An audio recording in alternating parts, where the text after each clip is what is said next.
ஒவ்வொரு நாளும் நீங்கள் ஓதும் சூரா பாத்திஹாவில் கடுமையான நோய்களைக் கூட அல்லாஹ்வின் நாட்டத்தால் தீர்க்கவல்ல ஒரு இறைவன் புறமிருந்து வந்த ரகசியம் மறைந்துள்ளது. அந்த ரகசியத்தை அறிந்து உங்கள் வீட்டையும் உடலையும் குணப்படுத்த உதவும் சக்தி வாய்ந்த ருக்யாவை எப்படி செய்வது என்று இந்த வீடியோவில் நாம் முழுமையாகக் காணலாம். நம்முடைய வாழ்க்கையில் நாம் எத்தனையோ சோதனைகளை சந்திக்கிறோம். அவற்றில் சில நம்மை நிலைகுலையச் செய்துவிடுகின்றன. பல வருடங்களாக நீடிக்கும் நாள்பட்ட நோய்கள், காரணமே கண்டறிய முடியாத உடல் வலிகள், எவ்வளவு மருந்து சாப்பிட்டும் கட்டுப்படாத சர்க்கரை நோய் அல்லது இரத்த அழுத்தம். ஒரு பக்கம் உடல் உபாதைகள் என்றால் மறுபக்கம் மன உளைச்சல், இனம் புரியாத கவலை, இரவில் தூக்கமின்மை, வீட்டில் நிம்மதியற்ற ஒரு சூழல், கணவன் மனைவிக்குள் தீராத சண்டை சச்சரவுகள், பிள்ளைகள் நம் பேச்சைக் கேட்காத நிலை. இப்படிப்பட்ட சூழ்நிலைகளில் நாம் என்ன செய்கிறோம்? உலகின் சிறந்த மருத்துவர்களை தேடிச் செல்கிறோம், விலையுயர்ந்த சிகிச்சைகளை மேற்கொள்கிறோம். அது அவசியமானதும் கூட. ஆனால் சில நேரங்களில் மருத்துவமும் ஒரு எல்லைக்கு மேல் உதவ முடியாத நிலையை நாம் சந்திக்கிறோம். எல்லா ரிப்போர்ட்டும் நார்மலாக இருக்கிறது, ஆனால் உங்களுக்கு ஏன் இந்த வலி வருகிறது என்று தெரியவில்லை என்று மருத்துவர்களே கைவிரிக்கும் போது நம் இதயம் உடைந்து நொறுங்கிவிடுகிறது. பொருளாதார ரீதியாகவும் இதே நிலைதான். தொழிலில் தொடர் நஷ்டம், கடன்கள் கழுத்தை நெரிப்பது, எவ்வளவு உழைத்தாலும் கையில் காசு தங்காத நிலை. இந்த பிரச்சனைகளின் வேர் எங்கே இருக்கிறது என்று தெரியாமல் செய்வதறியாது திகைத்து நிற்கும்போது ஒருவிதமான விரக்தியும் நம்பிக்கையின்மையும் நம்மை சூழ்ந்து கொள்கிறது. இந்த தருணத்தில்தான் நாம் நமது பார்வையை பூமிக்குரிய தீர்வுகளிலிருந்து வானத்திற்குரிய தீர்வுகளின் பக்கம் திருப்ப வேண்டும். அந்த தீர்வுகளின் திறவுகோல்தான் சூரா அல் பாத்திஹா. சூரா பாத்திஹாவிற்கு பல சிறப்புப் பெயர்கள் உண்டு. உம்முல் குர்ஆன், குர்ஆனின் தாய், திரும்பத் திரும்ப ஓதப்படும் 7 வசனங்கள் என்பது போல அதன் மிக முக்கியமான ஒரு பண்பின் காரணமாக அதற்கு ஷிஃபா, அதாவது நிவாரணி அல்லது குணமளிப்பது என்ற தன்மையும் உள்ளது. ஸஹீஹ் புகாரியில் பதிவான ஒரு பிரபலமான ஹதீஸ் இதை அழகாக விளக்குகிறது. நபித்தோழர்கள் ஒரு பயணத்தில் இருந்தபோது ஒரு கோத்திரத்தினர் வசிக்கும் இடத்தில் தங்குகிறார்கள். அப்போது அந்த கோத்திரத் தலைவனை ஒரு விஷ ஜந்து தீண்டிவிடுகிறது. அந்த மக்கள் தங்களிடம் உள்ள எல்லா வைத்திய முறைகளையும் முயற்சித்தும் விஷம் இறங்கவில்லை.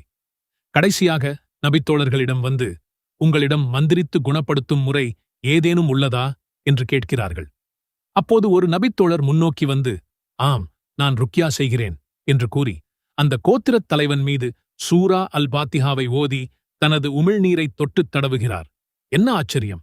அல்லாஹ்வின் நாட்டத்தால் உடனே அந்த விஷத்தின் தாக்கம் குறைந்து அந்த தலைவர் வலியிலிருந்து நிவாரணம் பெறுகிறார். இந்த செய்தி நபிகள் நாயகம் ஸல்லல்லாஹு அலைஹி வஸல்லம் அவர்களிடம் தெரிவிக்கப்பட்ட போது அவர்கள் கோபப்படவில்லை. மாறாக புன்னகைத்தவாறே அந்த நபித்தோழரிடம் கேட்டார்கள், அது ஒரு நிவாரணம் அளிக்கும் என்று உமக்கு எப்படித் தெரியும் என்று கேட்டார்கள். மேலும் அந்த குணப்படுத்துதலுக்காக பெறப்பட்ட அன்பளிப்பில் தமக்கும் ஒரு பங்கு தருமாறு கேட்டு அந்த செயலை அங்கீகரித்தார்கள். இந்த ஹதீஸ் நமக்குத் தரும் செய்தி மிகத் தெளிவானது. சூரா பாத்திஹா வெறும் தொழுகைக்கானது மட்டுமல்ல, அது ஒரு சக்தி வாய்ந்த ருக்யா. நோய்களை, விஷங்களை, தீய பாதிப்புகளை அல்லாஹ்வின் அனுமதியுடன் நீக்கக்கூடிய ஒரு நேரடி நிவாரணி. சரி, இந்த சக்தி வாய்ந்த ருக்யாவை நாமும் எப்படி செய்வது? இதைச் செய்வதற்கு நீங்கள் ஒரு பெரிய ஆலிமாகவோ அறிஞராகவோ இருக்க வேண்டிய அவசியமில்லை. அல்லாஹ்வின் மீது அசைக்க முடியாத நம்பிக்கை கொண்ட ஒவ்வொரு முஸ்லிமும் இதைச் செய்யலாம். இதோ எளிய, படிப்படியான வழிகாட்டி. ருக்யாவின் முதல் மற்றும் மிக முக்கியமான அம்சம் உங்கள் நிய்யத், அதாவது எண்ணம். நான் இப்போது செய்யப்போகும் இந்த செயல் என் நோயை குணப்படுத்தாது. மாறாக இந்த சூராவின் பரக்கத்தால் என் இறைவன் அல்லாஹ் மட்டுமே எனக்கு நிவாரணம் அளிப்பான் என்ற தூய்மையான எண்ணத்துடன் தொடங்க வேண்டும். உங்கள் முழு நம்பிக்கையையும் அல்லாஹ்வின் மீது வையுங்கள். அடுத்து உளு செய்து கொண்டு உடல் ரீதியாக உங்களை சுத்தப்படுத்திக் கொள்ளுங்கள். கிப்லாவை முன்னோக்கி அமர்வது சிறந்தது. மனதை ஒருமுகப்படுத்தி உலகக் கவலைகளை சில நிமிடங்களுக்கு மறந்துவிடுங்கள். சூரா பாத்திஹாவில் மொத்தம் 7 வசனங்கள் உள்ளன. சில இஸ்லாமிய அறிஞர்கள் மற்றும் அனுபவம் வாய்ந்த பெரியோர்கள் இந்த சூராவை 7 முறை ஓதுவது மிகச் சிறந்த பலனைத் தரும் என்று பரிந்துரைக்கிறார்கள். இது ஒரு உறுதியான நபிவழி கட்டளை இல்லை என்றாலும் இது ஒரு பயனுள்ள நடைமுறையாக கருதப்படுகிறது. 7 முறை ஓதி முடித்த பிறகு அதை எப்படி பயன்படுத்துவது? இதற்கு நபிவழியின் பொதுவான வழிகாட்டுதல்களின் அடிப்படையில் பல எளிய முறைகள் உள்ளன. உங்கள் 2 கைகளையும் ஏந்திய வண்ணம் ஓதி முடித்துவிட்டு உங்கள் உள்ளங்கைகளில் லேசாக ஊதி அந்த கைகளைக் கொண்டு வலி அல்லது நோய் இருக்கும் இடத்தில் தலை, வயிறு, மார்பு என தடவிக்கொள்ளலாம். முழு உடலுக்கும் நிவாரணம் தேவையெனில் தலையிலிருந்து தொடங்கி கால் வரை உடல் முழுவதும் தடவிக்கொள்ளலாம். நான் 2 வருஷமா ஃபாத்திஹா ஓதுறேன், ஆனா எனக்கு எந்த மாற்றமும் தெரியலையே நீங்க சொல்றது எனக்கு கேக்குது. ஏன்னா நாம ஒரு புதையல் மேல நிக்கிறோம், ஆனா அத திறக்கிற சாவி இல்லாம சும்மா வார்த்தைகளை மட்டும் சொல்லிட்டு இருக்கோம். ஒரு மருந்தோட பவர் அதோட டோஸ்ல தான் இருக்கு. பிஸ்மில்லாஹிர் ரஹ்மானிர் ரஹீம். அல்ஹம்துலில்லாஹி ரப்பில் அலமீன். அர்-ரஹ்மானிர் ரஹீம். மாலிகி யௌமித்தீன். இய்யாக நஅ்புது வ இய்யாக நஸ்தஈன். இஹ்தினஸ் ஸிராத்தல் முஸ்தகீம். ஸிராத்தல் லஸீன அன்அம்த அலைஹிம் கைரில் மக்தூபி அலைஹிம் வலத்தால்லீன் ஆமீன். நீங்க ஆரம்பிக்கிற முதல் நொடியே அல்லாஹ்வின் கருணைய நினைக்கிறீங்க. இத சொன்ன உடனேயே உங்க மனசுல ஒரு கூலிங் எஃபெக்ட் ஸ்டார்ட் ஆகும். இது வெறும் ஆரம்பம்தான். இந்த வரிய நீங்க மூச்சை இழுத்து சொல்லும்போது சயின்ஸ் படி உங்க பிளட் பிரஷர் குறையுது. இது ஒரு இன்ஸ்டன்ட் மெடிக்கல் ஹேக்.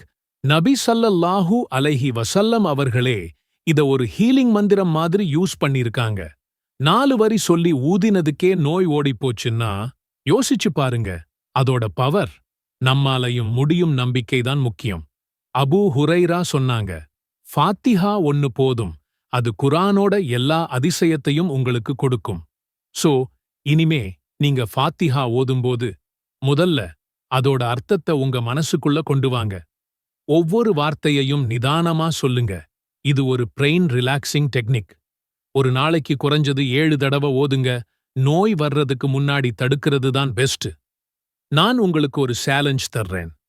இப்பவே ஒரு தடவை ஃபாத்திஹாவ மனசார ஓதிட்டு கமெண்ட்ஸ்ல ஆமீன்னு டைப் பண்ணுங்க.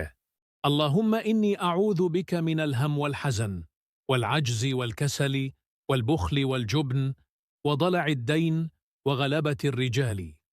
துஆவின் பொருள், இறைவா, வருங்காலத்தை பற்றிய கவலையிலிருந்தும் நடந்து முடிந்துவிட்டவை பற்றிய துக்கத்திலிருந்தும் இயலாமையிலிருந்தும் சோம்பலிலிருந்தும கஞ்சத்தனத்திலிருந்தும் கோழைத்தனத்திலிருந்தும் கடன் சுமையிலிருந்தும் பிற மனிதர்களின் அடக்குமுறைகளிலிருந்தும் நான் உன்னிடம் பாதுகாப்பு கோருகிறேன்.